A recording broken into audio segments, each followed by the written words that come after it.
Hola, ¿qué tal? Buenos días. Vamos a empezar con la introducción al proceso de compilación. Ya algunas cosas hemos visto en clase. Vamos a terminar de redondear esto y completarlo el miércoles cuando nos veamos en el aula.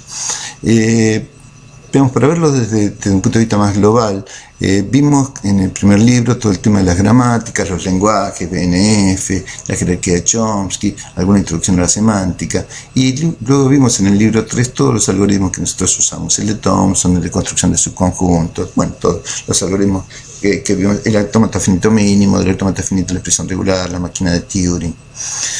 Después, desde el compilador, que es el volumen 2, bueno, en principio está el autómata finito, que hemos abordado este tema de autómata finito y autómata de pila. Autómata finito como reconocedor y como accionador, vimos que podíamos hacer algunas acciones dependiendo de dónde está. En última instancia, podemos nosotros decir que existen gramáticas formales que generan lenguajes formales y los reconocen distintos autómatas que son de distintos tipos según la jerarquía de Chomsky. Gramáticas regulares para los lenguajes regulares, un autómata finito es de tipo 3. Gramáticas independientes de contexto para los lenguajes independientes de contexto, autómata de pila de tipo 2. Gramáticas sensibles al contexto y los lenguajes sensibles al contexto es la máquina de Turing, lenguaje tipo 1 según Chomsky, y gramáticas irrestrictas, los lenguajes irrestrictas también máquina de Turing según Chomsky. Las producciones varían, es decir, lo que los hace distinto a todo esto es el tipo de producción, ¿no? El tipo de producción es lo que hace distinto, pero este tema ya lo hemos abordado nosotros en profundidad. Ahora vamos a meternos en el tema del proceso de compilación, que tiene dos partes, una parte de análisis y una parte de síntesis. La parte de análisis, la primera parte, que es a partir del programa fuente, crea una representación intermedia, y la síntesis, que a partir de esa representación intermedia, construye el programa objeto. La parte de análisis está formada por tres fases diferentes. Un análisis léxico con un analizador lexicográfico, un análisis sintáctico con un analizador sintáctico y un análisis semántico que contiene un conjunto de rutinas semánticas. El análisis léxico detecta los elementos más básicos, los elementos de un programa fuente, y lo distingue. Estas palabras que detecta los llaman lexemas y los categoriza en algunas categorías léxicas o tokens. Bueno, hemos hablado de esto, que las categorías léxicas pueden ser identificadores, constantes, palabras reservadas, algunos finitos, otros infinitos. La entrada entonces para el análisis léxico son cada uno de los caracteres y la salida tiene que ser los tokens. El analizador léxico es el escáner. Nosotros vamos a ver cómo se puede construir un escáner. De esto se trata este encuentro de hoy, ¿no? Y luego está el análisis sintáctico. La entrada del análisis sintáctico son esos tokens que entrega el analizador léxico. Como el analizador sintáctico conoce la sintaxis de los lenguajes de programación, puede determinar si la estructura de las frases o si las construcciones son correctas. Pero acá hay un llamado de atención porque no puede determinar, no tiene la capacidad de determinar si el programa en su totalidad es correcto, es sintácticamente correcto. Por ejemplo, puede analizar, independiente del contexto, analizar en una sección si una variable tiene un valor asignado, pero no está en condiciones de poder analizar si hay múltiples declaraciones de esa variable o si hay incompatibilidad de tipos. Bueno, así es, el analizador sintáctico es el parser. Conoce la sintaxis, algunas cosas las puede determinar sintácticamente y otras cosas no. El parser recibe los tokens del escáner y los agrupa en unidades según las producciones de las gramáticas independientes de contexto. Verifica si son correctas desde el punto de vista sintáctico. Si son correctas, llama a las rutinas sintácticas que hace el análisis sintáctico. Entonces, el análisis semántico, que es lo que viene después, completa lo que hizo el análisis sintáctico. Por ejemplo, en este caso lo que decíamos hace un rato, que no se podían ver, que es la verificación de los tipos, las múltiples declaraciones de algunas variables, entre otras cosas. En definitiva, Las rutinas semánticas llevan a cabo dos funciones. Primero chequean lo que se llama semántica estática de cada una de las construcciones. Es decir, verifican que la construcción analizada sea legal y que tenga un significado, que valga de acuerdo a la estructura de la frase. Y verifica que las variables involucradas están definidas y que los tipos sean correctos, entre otras cosas. Si la construcción es semánticamente correcta, las rutinas semánticas también hacen la traducción. Es decir, generan el código para una máquina virtual a través de unas instrucciones. Y así se implementa en forma correcta la construcción que se está analizando. La sintaxis entonces se divide en dos partes. Componentes independientes de contexto, que son aquellos que las gramáticas independientes de contexto son las que sirven para especificarlas, y los componentes sensibles al contexto. Estas partes no pueden ser descritas por ninguna gramática independiente de contexto. Es decir, ¿cómo le decimos una gramática independiente de contexto que verifique si los tipos si esa variable está declarada o no está declarada? Es difícil hacer una regla o una producción que genere eso.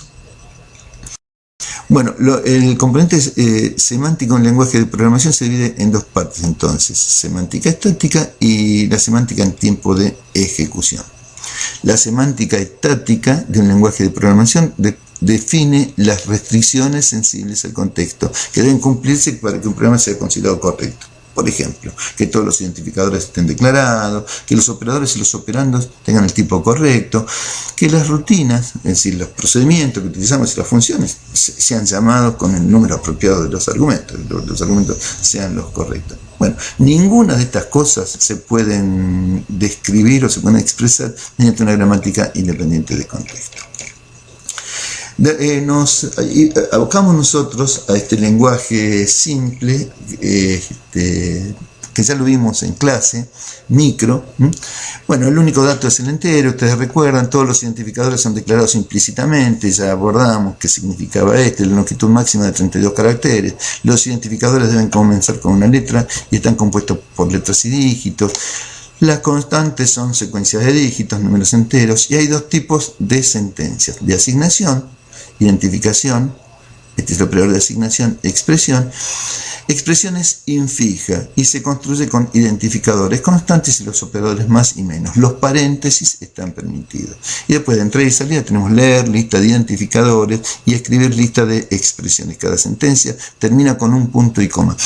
Abordo esto con rapidez, con velocidad, porque ya esto lo hemos discutido nosotros en clase. Cada sentencia entonces termina con un punto y coma. El cuerpo de un programa está delimitado por la palabra inicio y la palabra fin. Inicio, fin, leer y escribir son las palabras reservadas de este lenguaje de programación. Hacemos un recorrido rápido a la gramática léxica que nosotros ya vimos, y un token, uno de identificador, constante, palabra reservada.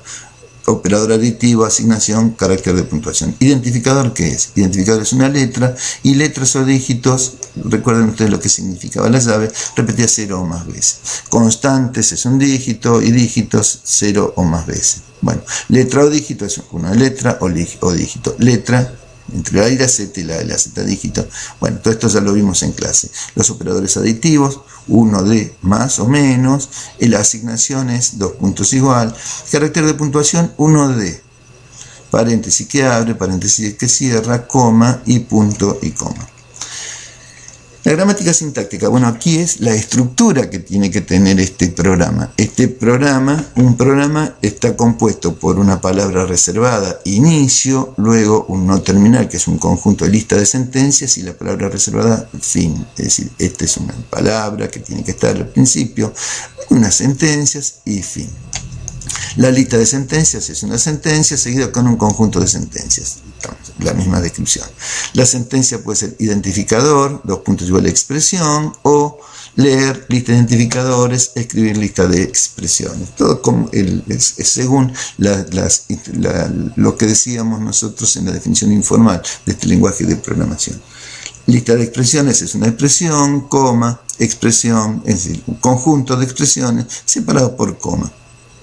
Expresión puede ser primaria, con un operador aditivo, y una operación primaria. Y primaria es un identificador o una constante. Quiere decir, primaria 4, es una constante, entonces es primaria. O también puede tener un operador más 4, por ejemplo. Primaria también puede ser una expresión encerrada entre paréntesis. Bueno, y aquí tenemos la gramática léxica, que es la que tiene que resolver el problema el analizador lexicográfico, y la gramática sintáctica para el analizador sintáctico. Veamos la estructura entonces de un compilador, en particular para el lenguaje micro. El análisis léxico, en principio existen dos formas para poder implementar el escáner, que es con que se hace el análisis léxico. A través de la utilización de un programa auxiliar de tipo LEX, los datos son representados mediante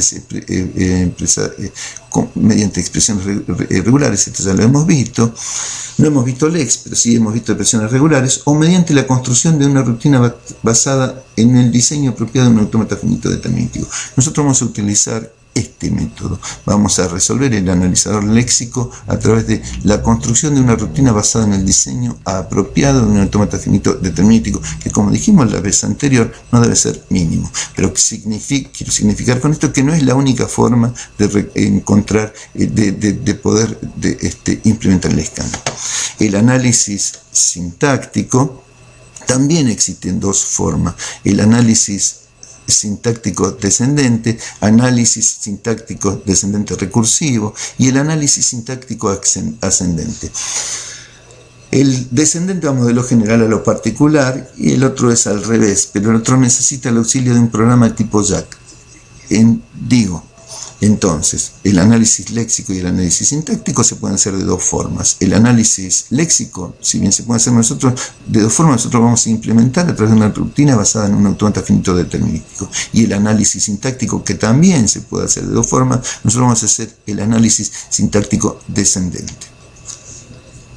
El análisis semántico es la tercera parte del análisis que existe en un compilador. Por un lado está inmerso entre el análisis sintáctico y por otro es el comienzo de la etapa de síntesis, como ya nosotros hemos visto. Bueno, nosotros después vamos a analizar que también cuando podemos analizar y cuando podemos ver algún token en particular, y esto ya también lo hemos comentado, si yo tengo un identificador, bueno, podré tener las palabras reservadas, que las puedo identificar como un identificador, las puedo colocar en un vectorcito definiendo que es una palabra reservada para poder simplificar el autómata finito que reconozca esto, y eso es la tabla de símbolos, la que abordaremos con bastante más precisión. Pero vamos a ir primero entonces a cómo implementar el analizador léxico para este lenguaje micro. Vuelvo entonces a la gramática léxica. Un token es uno de identificador, todo esto que nosotros ya vimos, no vuelvo a repetirlo ahora acá. Bien, para hacer la implementación en C, bueno, esto pongámoslo en líneas diferentes, yo lo puse acá por un problema de ahorro de espacio, ¿no? El numeral define, que recuerdan que el numeral define permite crear una constante. El numeral define, es decir, cada vez que aparezca este texto es reemplazado por este valor, es decir, número estado, para hacer la matriz del autómata finito. Numeral define, números columna, 13. Numeral define, tamaño del lexema, lo que vamos a ver, el token que nosotros vamos a ver, 32 más 1. Recuerden, el más 1 es para tener la precisión de que estamos contemplando lo de rasero. Y el numeral define, tamaño del nombre, 20 más 1, son variables que nosotros podemos saber. Y los datos, porque nosotros vamos a compilar algo que está en un archivo, por eso estuvimos viendo programas con argumentos de las líneas de comando y trabajando con archivos. Los datos los vamos a tener en un archivo file asterisco, donde llamamos in. Vemos acá otra cosa más. El token puede ser la palabra inicio, la palabra fin, la palabra leer, escribir, un identificador, una constante, un paréntesis izquierdo, un paréntesis derecho, el punto y coma, la asignación, suma, resta, o el fin de texto, ¿no? Cuando lee el barra cero, o puede tener algún error léxico. Veamos qué hace typedef. Typedef genera un sinónimo de un determinado tipo de dato. Typedef, tipo de dato, nombre, por lo cual token es sinónimo de todo lo que está lo anterior. Enumerado, enum, permite generar para una mayor comprensión un conjunto de números, un conjunto de valores que se reemplazan por números. Por ejemplo, inicio va a tener valor 0, 1, 2, en lugar de estar pensando. Entonces, se manejan como números. Inicio tiene representación del 0, fin del 1, el del 2. Entonces, en lugar de estar pensando en un número, ¿qué le puse? 0 a inicio. Bueno, ponemos la palabra directamente inicio. Esto, el type de tipo dato enumerado es para una mejor comprensión, y para ver qué token nosotros reservamos, devolvemos. Recuerden que en el autómata finito, según el estado en el que estábamos, podíamos decir qué es lo que retornamos. Si retornamos un punto y coma, una coma, la palabra leer, la palabra escribir o lo que fuera. Veamos, con la implementación. En la implementación nosotros tenemos, con el autómata finito que hicimos nosotros la vez pasada, la tabla de números estados y números columnas, por eso el numeral define que está puesto arriba.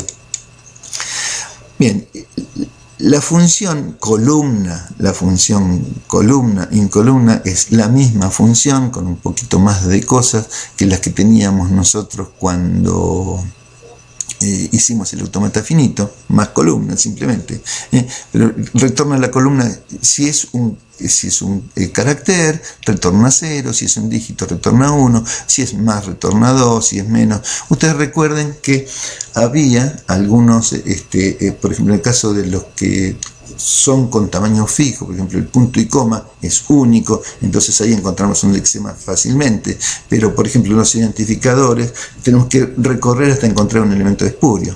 Bueno, eso lo vimos nosotros en clase, ¿no? Aquí tenemos la tabla de transiciones, son los estados por acá y las columnas con los caracteres. Bueno, si estamos en el estado, en un estado en particular, la primera fila es un carácter. En esta columna 0, este es un carácter. Voy al estado 1, en el estado 1, si estamos en el estado 1 y seguimos con caracteres, son con dígitos, seguimos en el estado 1, o si no, vamos al estado 2. Y el estado 2 era el estado de aceptación.